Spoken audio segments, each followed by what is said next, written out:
Is Boeing on a suicide mission or a DEI induced destruction? Who can say for sure? Some former employees are coming out and criticizing the organization, saying they focus too little on meritocracy and too much on DEI, right? Equity, equality of outcomes.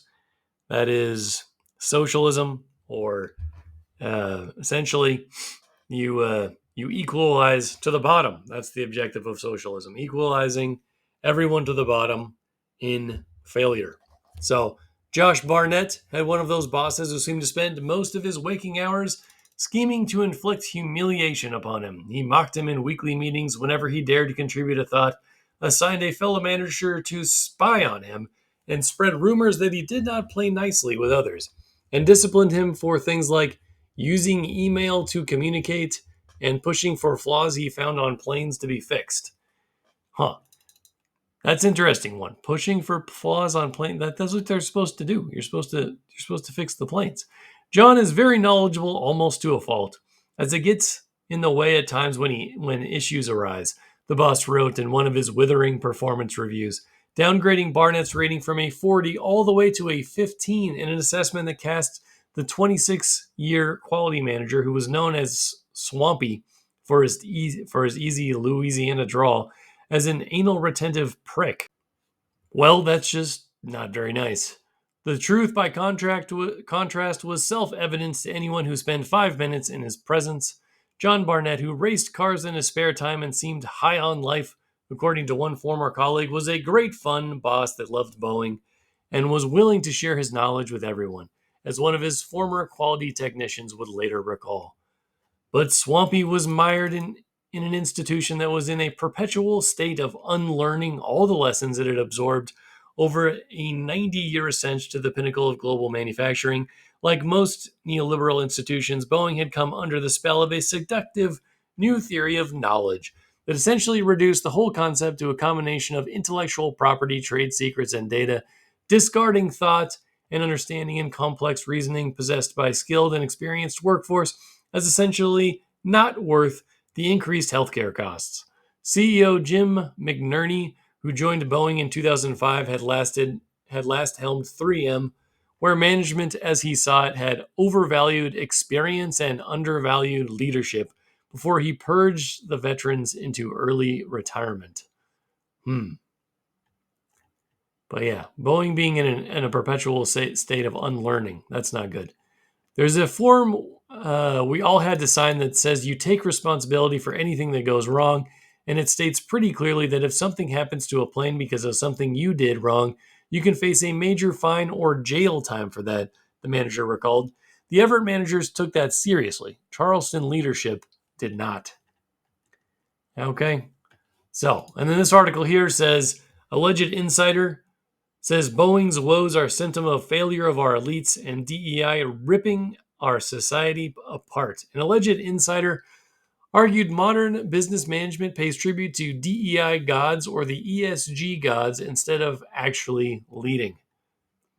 One of the most prominent critics of DEI, academic Chris Rufo, spoke to an alleged insider from embattled plane manufacturer Boeing about how political ideology had handicapped one of America's greatest industries.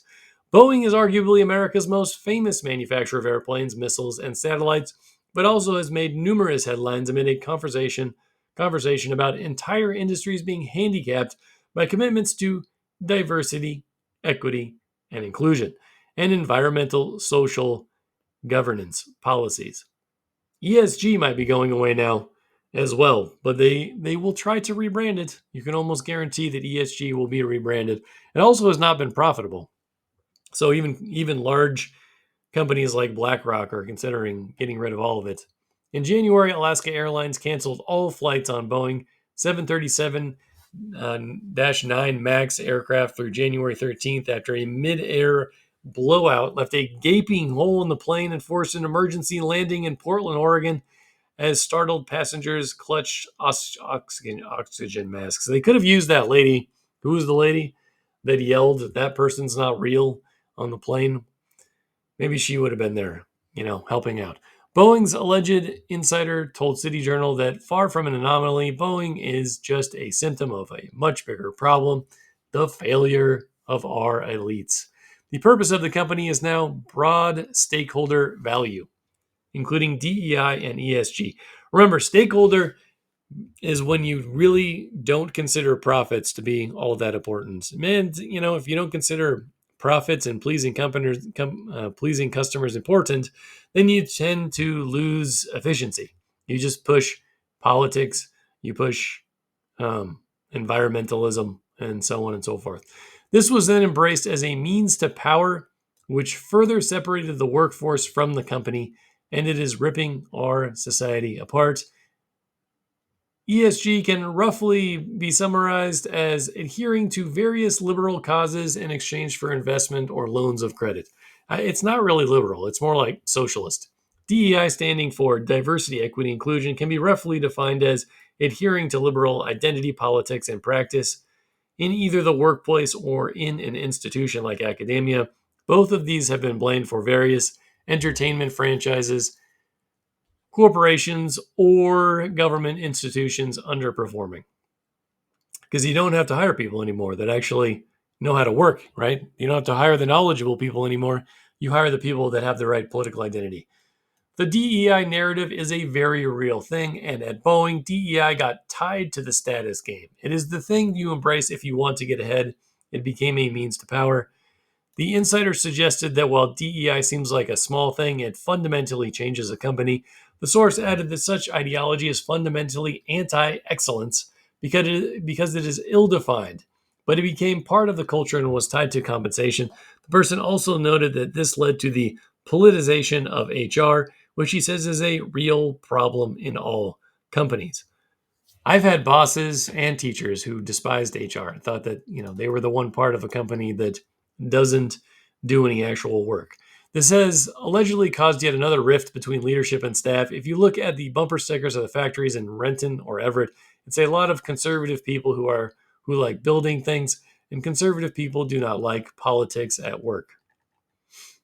Because tech businesses are paying 30% or 40% more than the competition in salary, they are able to get the top 5% of whatever racial group they want. They can afford, in a sense, to pay the DEI tax and still find top people. The person said, but this can be catastrophic in lower margin or legacy companies. You are playing musical chairs, and if you do the same things that Google is doing, you're going to end up with the bottom 20% of the preferred population.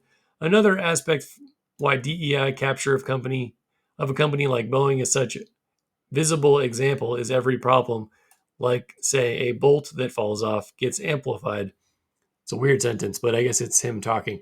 But this is happening everywhere around us, and it is going to have a huge effect. DEI and ESG became a way to stop talking honestly to employees and to students. You see so many people leaving the education system now, especially men, because they just, they're told that they're the bad guys just for existing, so they don't want to be part of any of that.